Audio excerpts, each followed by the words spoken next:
everyone. Welcome to the Horror Ram. I'm Travis Bruce, and today we're doing another indie horror spotlight. Today I have with us, he's a director, and he has a film that's right now up on Amazon Prime, and it's called Static, an Anthology. I have with us Andrew Lillian. Andrew, welcome to the Horror Ram. Hey, thanks for having me. A pleasure having you on, man. Tell us a little bit about Static.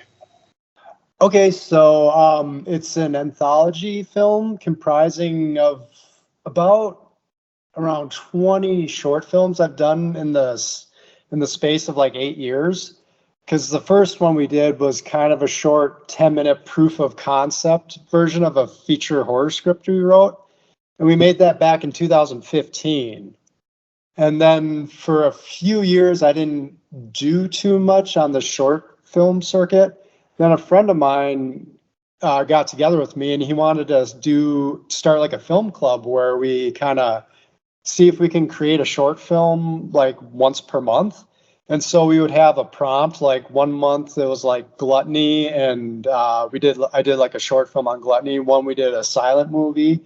And before COVID hit, we kind of cranked out a short film a month, and I ended up having like a grand total of like 22, 23 short films. And I was just kind of looking at it. I'm like, this is kind of the length of a feature length film when you put all these together.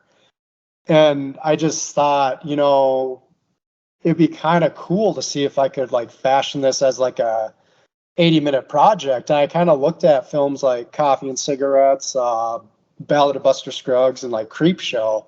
And I kind of looked at those films and kind of looked at how they structured like each short film. And so I took one of the shorts, I cut it in half. I put the first half at the beginning, and I bookended the second half of that short film. And I kind of created the concept to kind of structure it all together as this guy is watching television while getting like these threatening texts, and he's seeing like different versions of himself and people that he knows through this kind of television network. And he's being shown like all this before he has to kind of confront like all these mysterious and threatening texts, that are right outside his door.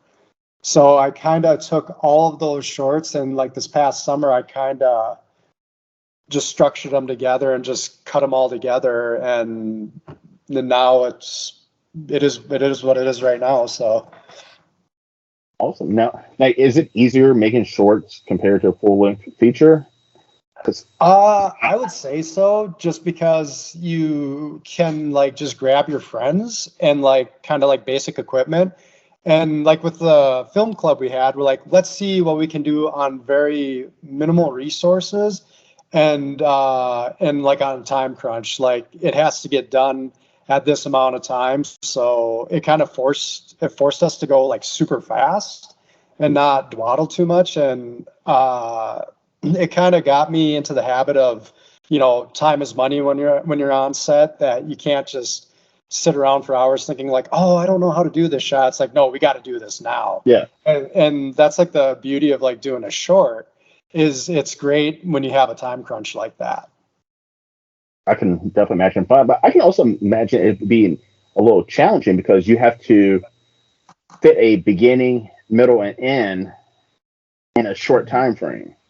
Yeah, like the writing of it is like very challenging, because there's like so many times that I'd be writing, I'm like, well, this is getting too big.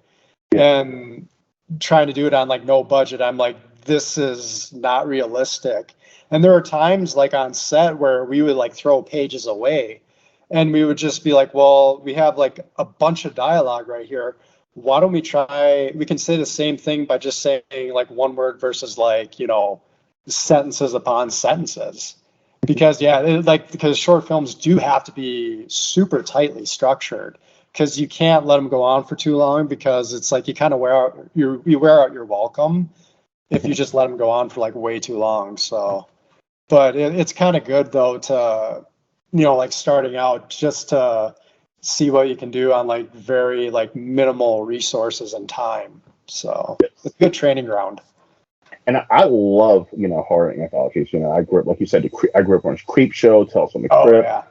Yeah. And I mean, those were amazing stories. And, they were they weren't that long. I mean, they were like 10 minutes each, and Hmm. they got you to the point where you need to go in that short amount of time. They scared you. They made you Hmm. feel something in such a compact time frame. Yeah, exactly. And the thing about like horror, unless it's like, supernatural psychological horror like The Shining or The Exorcist, horror kind of should be very tight. Like I think of, like a movie like say like Halloween, which is like very tightly structured because Mhm. it's kind of like it's like the pacing, like horror and comedy, you kind of have to make them super tight because it's all about the pacing, you know. I, I agree. I mean, because that's the biggest problem that I had with like the last two Halloween movies was because they just got long in the tooth, and like as a horror Mhm. fan, you go into a horror movie for the most part, unless you're saying like a psychological theater, thriller like Silence of the Lamb or something like that. Yes, Mhm. you can pace yourself, but with those movies, it just got. I checked out halfway through because I came to see horror with Mhm. not some story, but not a whole big thing that was going on. Yeah, and I appreciate like the risks that they took, but it was kind of a little bit of biting off more they could chew. Mhm. It's like if you're like they did say some interesting things about how violence affects people, but it's like either go more in on that or kind of don't do it at all type of thing, you Yeah, know? because they hit That's on kind it of for like, about half an hour. They hit on the half for about half an hour, and then it just went away. yeah, I kind of did. There's a little bit of issue with pacing, like it kind of lost some tension, Hmm. you know? I kind of have a soft spot for the third one because they tried something different. And again, I wish if they were gonna try something different, I kind of wish they went more all the way with it. They kind of had their toe dipped into something different and their toe dipped into the standard Michael Myers thing, that they kind of canceled each other out in a way, Yes, but I appreciate the risks that they took though. I mean, especially with like a long running franchise like that. So it was I definitely agree. kind of a mixed bag. So I agree. Like, I mean, I definitely enjoyed the first one. The second one, it like you said, there was that for me. There was a huge portion in the middle. Talk about mob mentality and psychological. I mean, mental illness that mhm. that felt out of place from in the middle of the movie. That felt out of place from the beginning to end.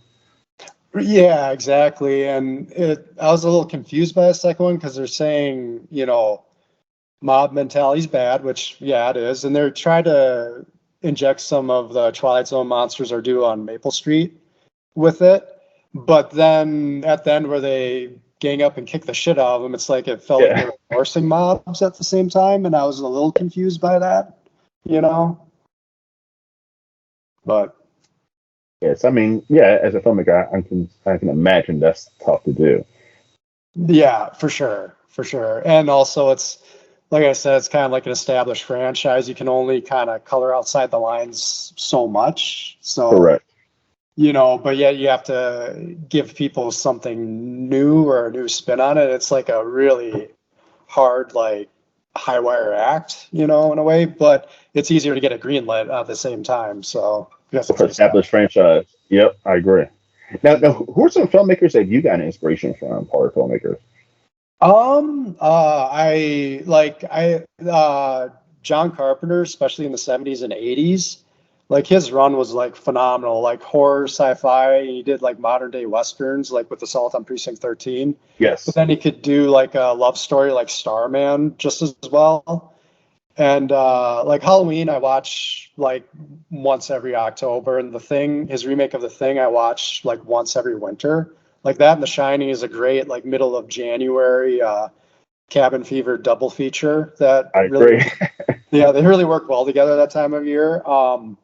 See other horror filmmakers, William Friedkin with The Exorcist, of course, like that movie. That's another movie I watch every October because it puts me in that Halloween mood. Toby Hooper with Texas Chainsaw and his Salem's Lot miniseries from the 70s. Hmm. I think both those movies are really great horror movies. Wes Craven, Nightmare on Elm Street, that's like a That's another one I Classic. watch like once every Halloween. David Cronenberg is one of my all-time favorites. I love David Lynch, and I love Ingmar Bergman. And him like Bergman and Lynch aren't really considered horror directors, but there's a lot of horror elements I in agree. their work that's like that's some of the most unsettling stuff I've watched. Yes, And I like how the thing I admire about both Lynch and the Coen brothers is they're good at being funny, but then they can be menacing at the same time and disturbing at the same time. That you're kind of on edge. You don't know which way this is going to go. it throws you completely off. Yeah, it really Yeah, does. yeah, Yeah. And Don't Look Now by Nicholas Roeg. That movie is really good with yeah. Donald Sutherland and Julie Christie. Came out in 1973. That's a good one. See, I rewatched Suspiria this October, and then that was like one movie on the second viewing I really, really got into it because I watched it way back when I thought it was, okay, but this time rewatching it, I just loved it. And it's the 1977 version that I rewatched, and that is great. And I watched some other Dario Argento movies like Deep Red. That was good. I watched that this October. Yeah, I'm trying to think. Well, in the kind of godfather of thrillers, Alfred Hitchcock, his movies are still, Amazing. yeah, they still hold up. Like a lot of them do. Like Vertigo, that movie, beginning to end, I just love that movie. And, Psycho is great. And Rear Window, Psycho is amazing. yeah, Psycho is amazing. The only thing that dates that movie is the psychiatrist's explanation at the end. It gets a little long-winded, but Yeah. he had to make some concessions to the That's censor. it. It was only 1962 when he made it, or 1960 when he made it. But it's a And movie Rear I Window, watched. I think, beginning to end, I love that movie because that's like a case of like him purposely using constrictions and developing something amazing out of it. Like I just love the kind of tight setting of the apartments, and it's so experimental. And the thing I like about Rear Window, it's like on the surface, it's a very kind of cozy movie, but there's like this very disturbing menace underneath it.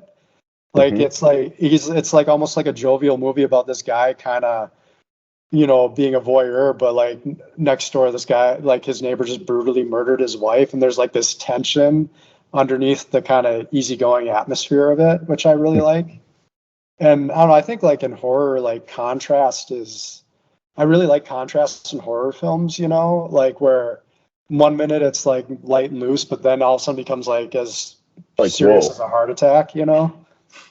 'Cause, well, I was in the fifth grade, and I don't think my parents cared because my parents, showed me horror movies. But like my fifth grade teacher, he was really into classic horror, especially Alfred Hitchcock. So he would show us like we saw Rear Window, we saw Birds, we saw Psycho in the fifth grade, and I was like, wow, because I watched my parents. I watched The Nightmare on Elm Street. I watched the Texas Chainsaw Massacre, the Friday the 13th. But to see Alfred Hitchcock's work, and there wasn't that blood and that gore. It was a Mhm. psychological horror, Oh yeah. and it just had the different meaning to it. The lighting effects, the way he worked with the black and white, it was just amazing. And just like the effects that he pioneered at the time, like the rear Yeah, projection. Like I think like when Martin Balsam gets killed in Psycho on the staircase, that whole sequence is just amazing. It still holds up after all these years, and that's yes, like a movie that's been ripped off, parodied like countless times. It's still a really good movie. Every time I watch it, I'm like, God, this is like so tightly wound and just so well executed.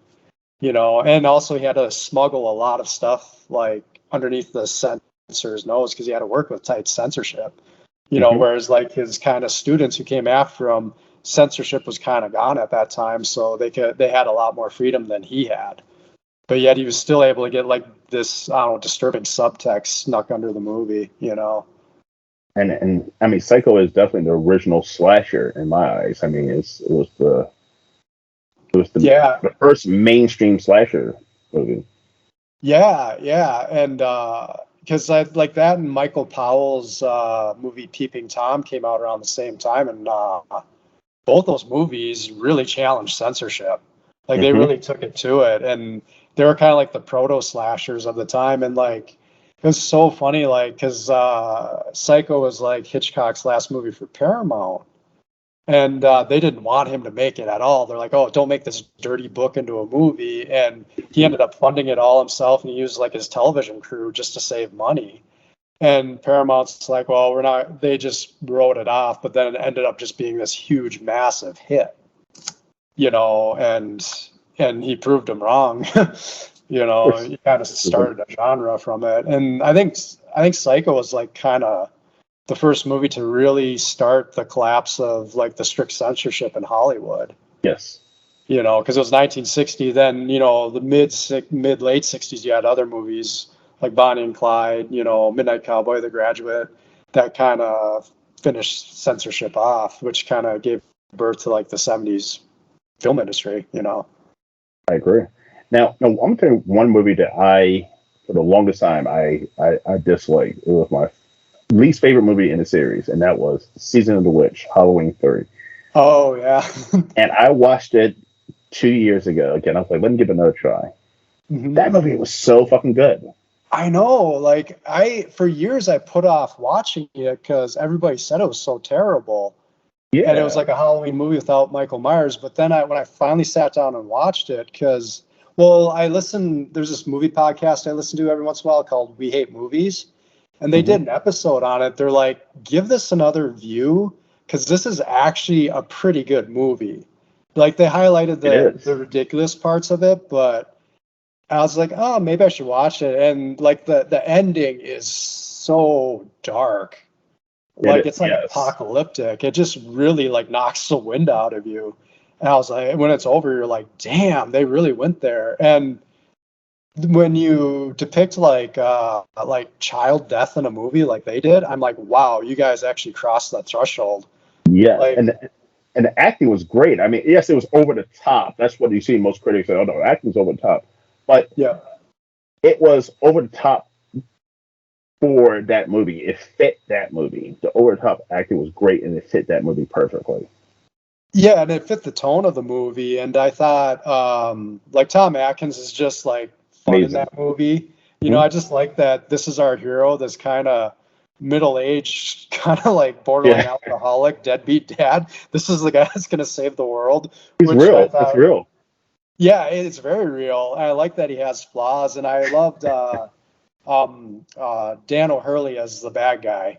Yes. Like when he gives that speech on Halloween, and he's given a speech justifying mass homicide against children. He has like this. It's just mean. This guy's just mean and awful. He just wants to kill all the kids just because he doesn't like children. I'm like, wow. Even Michael Myers gave the kids a break. He only went after like teenagers and adults. Yeah, because that's what John Carpenter's original idea with Halloween. He wanted different stories for each sequel, and they didn't want to go along with that. The Mustafa brothers, the Mustafa family, I think that's his last name. But yeah, I would have loved to seen where that would have went. Oh, for sure. I mean, because I think Halloween 2 originally was going to be like a different story, but they're like, well, you left it open-ended. You got to tie this off. And he's like, no, you don't understand. That was meant to be a one-off. Like, that's the ending. He gets away. And they're like, no, you got to finish it. And I know John Carpenter said in an interview, like he said he was like halfway writing it, and he like polished off like a case of Budweiser. And he's like, and with horror, I realized everything I said about these characters I said in the last movie. Then he's like, oh, God help me. I'll make him her long lost brother. And he like said he really regretted doing that. And I think it was like an interview where he was promoting Starman. He was saying that he found Halloween 2 to be abysmal, but he loved Halloween 3. So, but yeah, it's because I know the original idea for Halloween 4, but before it became Return of Michael Myers, John Carpenter wanted to do like a haunted house ghost story. But because Season of the Witch like bombed on release, they kind of scrapped that entirely. And they're like, no, we got to bring Michael Myers back. And I think John Carpenter's like, well, no, I'm good. I'm going to just watch. He's like, I've already done that, I just time for me to move on. But it's crazy that, like I remember watching that movie as a kid, and maybe the reason I didn't almost teenager, and I remember watching the movie, I was like, well, I hate this movie, but I'm wondering, like, the reason was that I hate the movie was because everybody else was saying that they hated the movie, and Mhm. like I went in it, 2 years ago, I did a whole binge watch of all of the Halloween movies, and I was gonna skip season of the witch because I was like, well, this doesn't flow with the rest of the Halloween movies. I was like, you know what, I'm gonna watch it. And I was shocked how great it was. Oh yeah, it's just a really good sci-fi horror hybrid. Hmm. I like that the stakes are like really apocalyptic. Yes. And you kind of compare, it's pretty similar. The ending of Halloween 3 is kind of similar to the ending of The Thing when you look at it, because both the stakes are very high. Like the whole world Yes. get destroyed. Yes. It's not just some maniac chasing, a few teenagers around and killing them. It's The like, no, this is neighborhood. like, Yeah. well, I'm sorry, Yeah. what? I say, yeah, it's not like a serial killer chasing some people in a small community. No, this is worldwide. Yeah, exactly. Because I know John Carpenter, he has like the Apocalypse trilogy, it's loosely termed. It's basically The Thing, Prince of Darkness, and In the Mouth of Madness. And yeah, in all three cases, those are all three of those movies. It's like the world's about to end. Well, and I think They Live kind of somewhat fits into that a little bit. But yeah, it's like the stakes are definitely raised in those three for sure. That's another movie. They Live. I did not like the movie growing up, and then so I live in Baltimore, and Mhm. like 3 or 4 years ago, the Charles Theater is a movie theater show with indie movies. They were doing a late night screening of They Live, and I was like, you know what? I'm going to go to it, and I'm like, wow, this movie is fucking great. Yeah. It had so many different messages. I once again, as a kid, I probably didn't understand the messages it was trying to say. But as Hmm. an adult, I was like, well, wow, this ages well. I mean, this is a lot of things that we experience today. Oh, for sure. I mean, yeah, because I know Carpenter said he wrote it just because of the 80s and Reaganism was running rampant. He was like just shocked by it. And that was kind of his response to it. But yeah, there's so much subtext in that movie that if you're 12 and you watch it, you don't really get it. But like when Mhm. you're like an adult, and you see it, you're like, wow, he really snuck a lot of stuff in about consumerism. And just like he really reflected the way the world was, but he kind of, by reflecting that time period, he kind of made it timeless at the same time. Like it could Mhm. be like you can watch that movie today and it hasn't lost any of its power at all. It's like watching Dawn of the Dead as an adult. Yeah. As a Yeah. child, it's a completely different thing, but when you watch it as an adult, you're like, wow, George A. Romero is hitting on topics, big topics, but he's masking it with zombies. Yeah. Oh, exactly. Like, yeah, like the whole thing on consumerism. And the thing I love about his Dawn of the Dead, he throws like everything and the kitchen sink in that movie. Like it's scary, but it's also very action oriented. Then there's like a pie fight with zombies at one point, and, and yet he has like so much control over it at the same time. It Hmm. never really goes off the rails, which is so hard to juggle those genres and that subtext on top of it. Yeah, and I watched a documentary on that, and they were even talking about the makeup, the color of their face, and it was he decided to do it like that because the way that he wanted to do it, for some reason, it wasn't showing up correctly on camera. Hmm. But like, Yeah, well, it's like good. and well, and also too, like Night of the Living Dead was shot in black and white, so he could get away with like whatever he wanted with makeup. But then Don, he had to like kind of pivot, and he's like, "Oh yeah, I need this is in color." Exactly. Yeah, and the Day of the Dead, I actually really liked a lot, but that movie is just like borderline hopeless. But yet it's kind of good because each trilogy kind of gets darker and darker. Hmm. And like Day of the Dead is just a really hard hitting movie. It Like, is. oh, what, like when the zombies are ripping the guy's head off and his vocal cords get just rise up and up as they're getting like just ripped apart. I'm like, oh God, it's just, it's like, oh. Then when the evil like army, is he a colonel in that? When he's getting ripped Colonel. apart, the zombies are eating him as he's dying. He's like, I hope you all choke on it. It's Yeah. like, God, it's But like, you watch damn, like, all, yeah, you watch all the three of those movies, and it's a different. Each one has a different feel to it. yes. It's a Mhm. different feel. So, Yeah, for sure. all right. So, as a horror fan, within the last couple of years, has there been a horror movie that like has caught your attention that you fell in love with that you would put in your top horror movies of all time? Um, I really, really liked The Lighthouse a lot. The Robert Eggers movie with Yes. Robert Pattinson and Willem Dafoe. Mhm. Because the thing I like about it, it works as like a claustrophobic psychological horror movie, but it also kind of feels like almost like a two-man play at the same It is. time, which is really Yes. cool.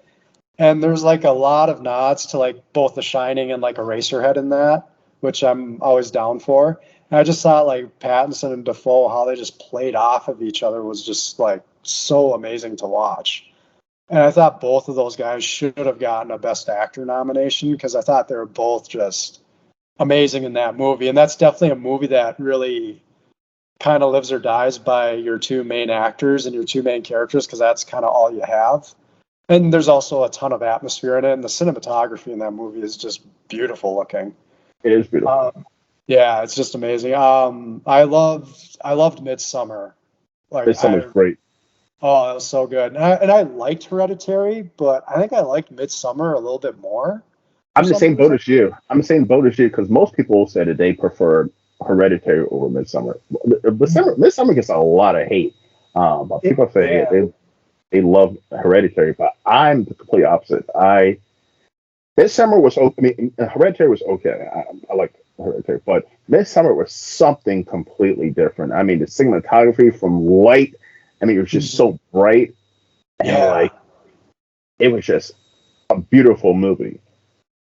Yeah, and I think what makes that movie like more and just a little bit more unnerving is that all takes place in like the harsh light of day, Yes, one hundred where percent. it's like, it's like this beautiful piece of the earth and it's like all this horrifying stuff is happening, but yet it also seems very calming too.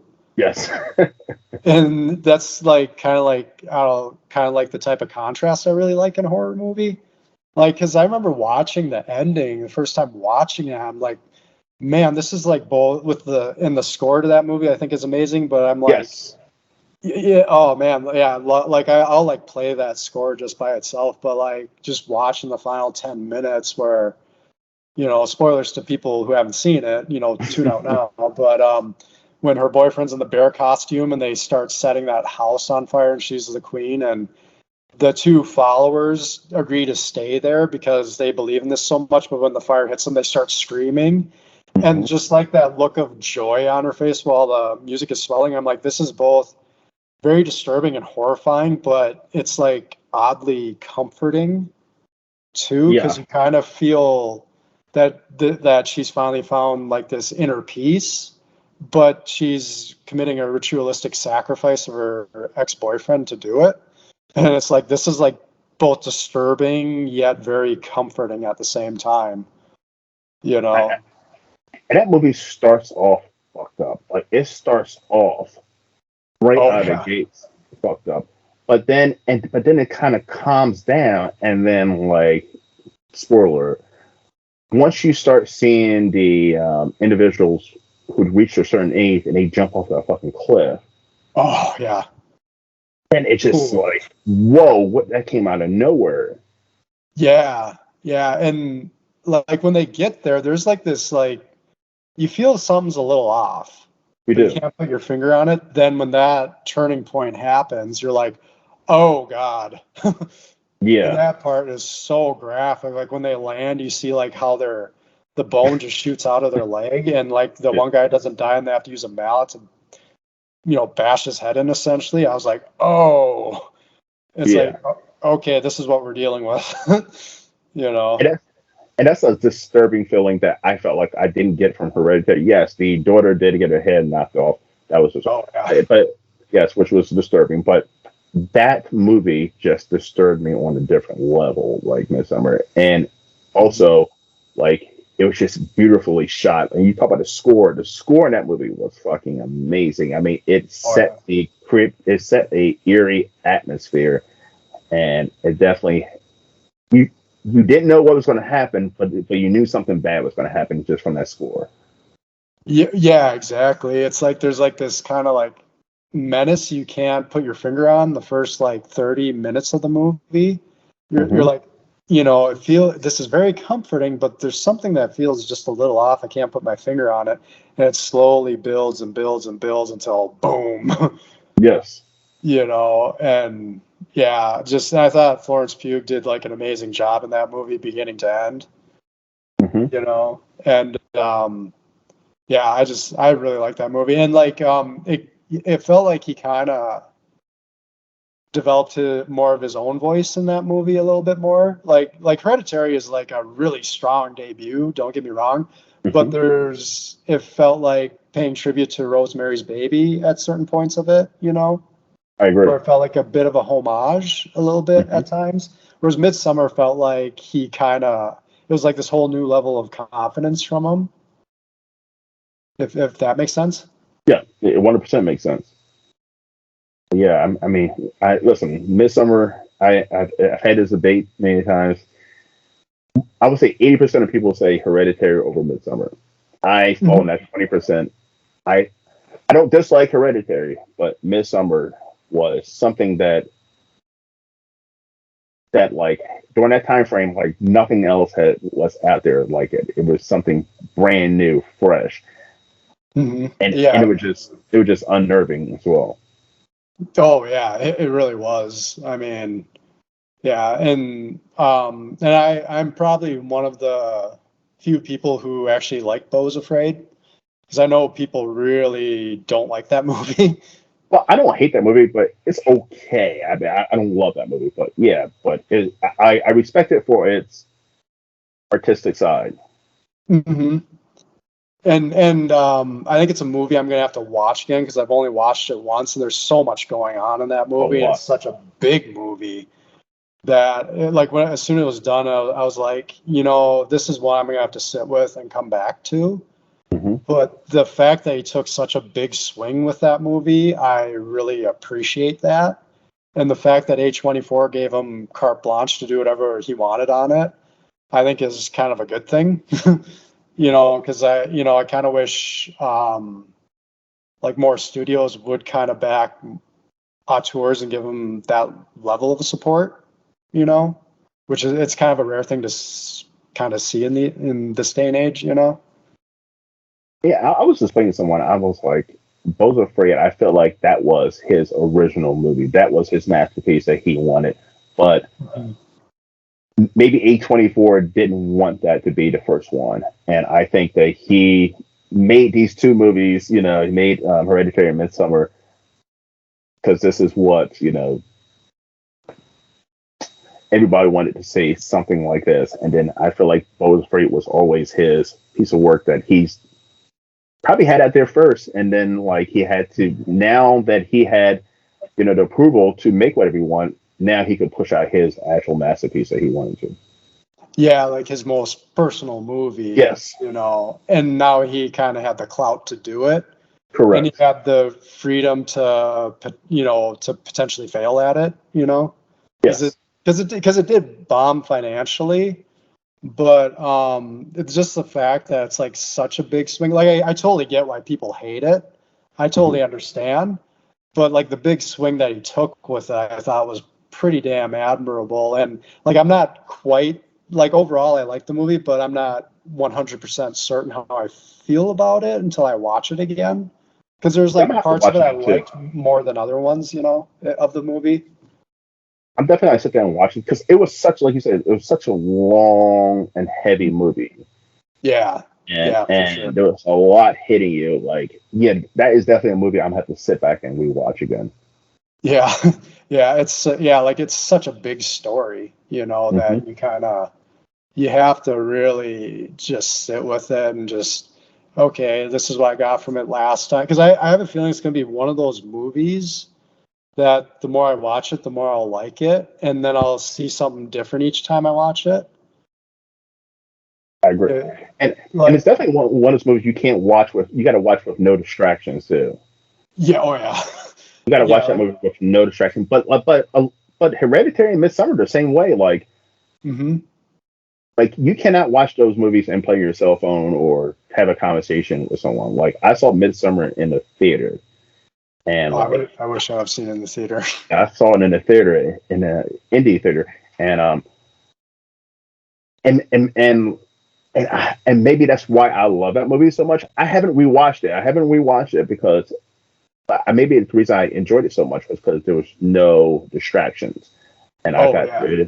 to actually put myself into that environment, into that Mm-hmm. story. Yeah, I kind of had a similar experience when I went and saw the new 4K transfer of Inland Empire. That was like David Lynch's last theatrical feature. Hmm. And I watched it on DVD when it first came out. I'm like, it was okay. Like Laura Dern's great, and there's some moments that were great, but overall, I'm not sure if I'm sold on this one.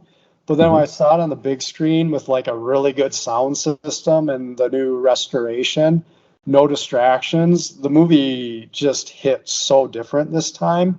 And like my appreciation of it went up tenfold. And that's how I felt about Halloween Kills, by the way. And like Halloween Kills, if you looked at my social media when I saw that in the theaters, like opening weekend, and Yeah.